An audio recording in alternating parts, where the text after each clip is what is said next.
விஜய் அன்னை ரஜினிகாந்த் இல்லை, கமலஹாசன் இல்லை, திமுக காலில் போய் விழுவதற்கு என்பதை நிரூபித்தார்.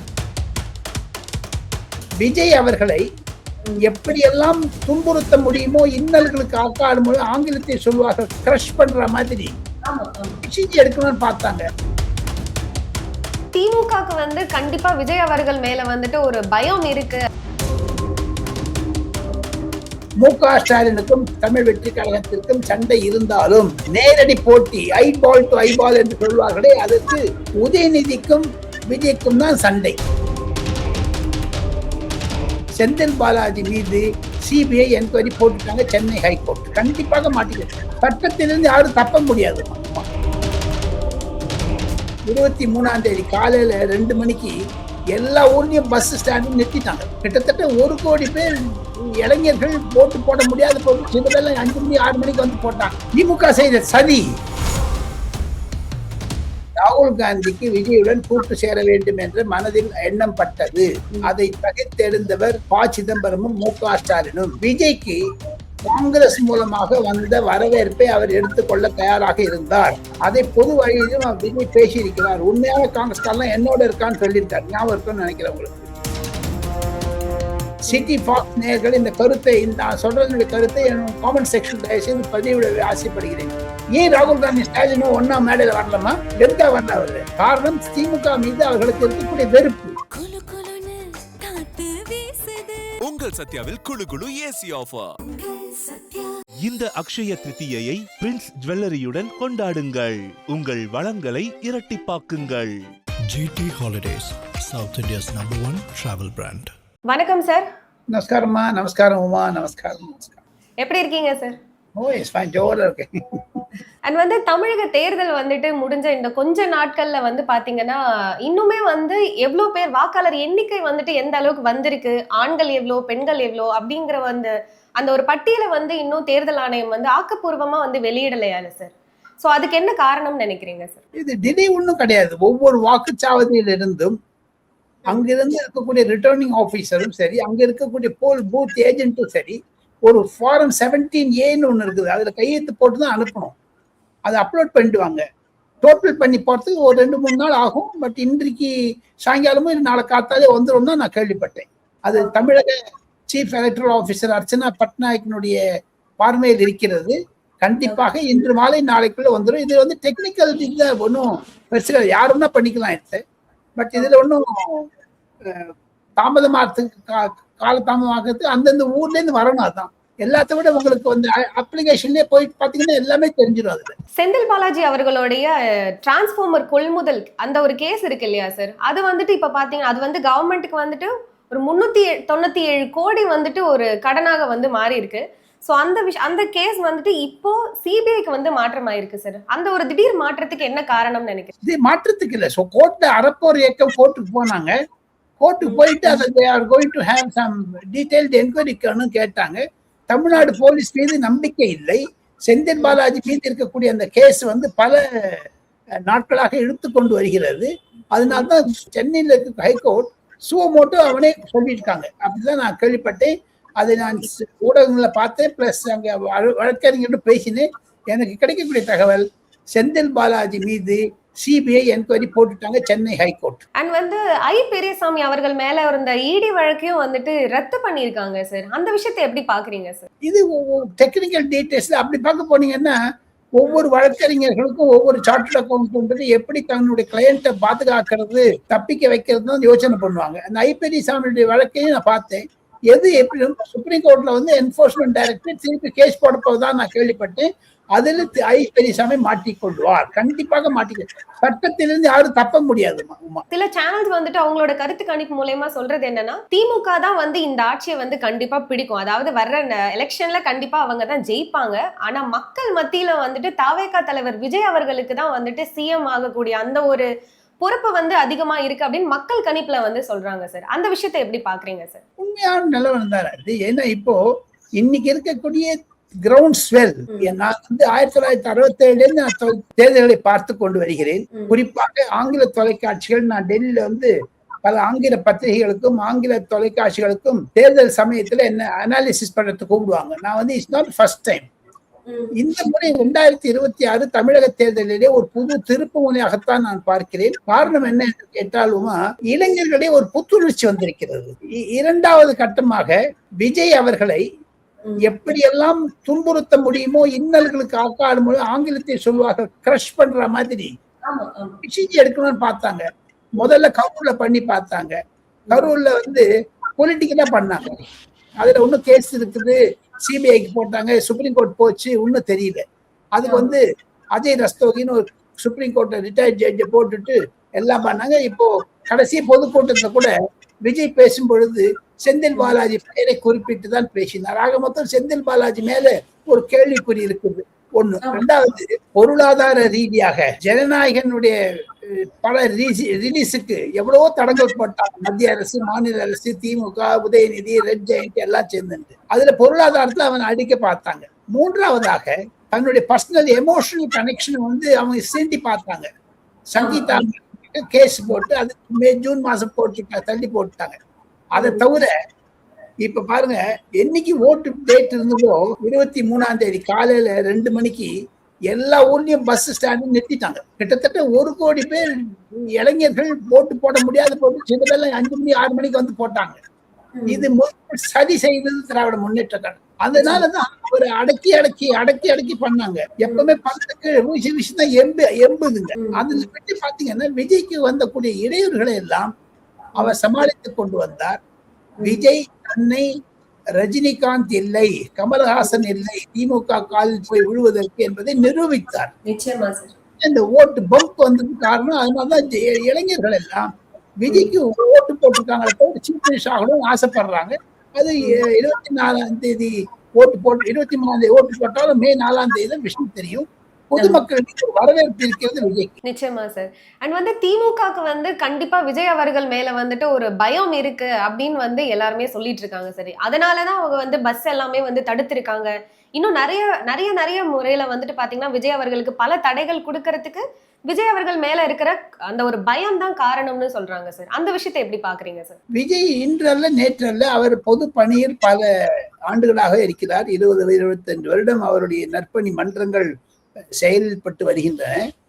விஜய் அரசியல் கட்சி தமிழ் வெற்றி கழகம் என்று ஆரம்பித்தவுடன் பல வரவேற்புகள் இருந்தது. திமுக உண்மையாக முதல்ல அவங்க எல்லாம் கட்சி ஆரம்பித்தவுடன் முதலில் வரவேற்றது உதயநிதி ஸ்டாலின் தான். கடைசியில பாத்தீங்கன்னா அவங்களே எதிரியா போயிட்டாங்க. காரணம் என்ன என்று கேட்டால் உதயநிதிக்கும் விஜய்க்கும் தான் சண்டை. 2026 பொது தேர்தல் என்னுடைய முதிர்ச்சி காரணமாக, என்னுடைய பயிற்சி காரணமாக 45 ஆண்டு காலம் நான் நாடாளுமன்றத்துல பொலிட்டிக்கல் ரிப்போர்ட்டிங் பண்ணதுனால அரசியல் ரீதியாக பார்க்க போனால் மு.க. ஸ்டாலினுக்கும் திமுகவிற்கும் தமிழ் வெற்றி கழகத்திற்கும் சண்டை இருந்தாலும் நேரடி போட்டி, ஐபால் டு ஐபால் என்று சொல்வார்களே, அதற்கு காரணம் என்ன என்று கேட்டால் உதயநிதி செய்த ஒரு மாபெரும் மோசடி என்று தான் சொல்லுகிறார்கள் விஜய் ஆதரவாளர்கள். ரெட் ஜெயண்ட் மூலமாக எவ்வளவோ இன்னர்களை கொடுக்க பார்த்தார்கள், அது நடக்கவில்லை. விஜய் எல்லாம் அவர் வெளில பண்ணாலே ஒரு கிரேசி க்ரௌட் வருதுங்கம்மா. அவர் கான்பிடென்டா இருந்தா கை தூக்குறது ஒரு பாப்புலர் ஆயிடுச்சு. என்ன அவருடைய அணுகுமுறை எந்த அரசியல்வாதி செய்யாத புதுசா செய்யறாரு. நான் எம்ஜிஆருடைய டிஎம்கே வெளில அதிமுக ஆரம்பிக்கும் போது நான் சென்னையில இருந்தேன். மயில் என்ற பத்திரிகைக்கு தினமணியில வேலை செஞ்சுட்டு சின்ன இரு நிருபராக.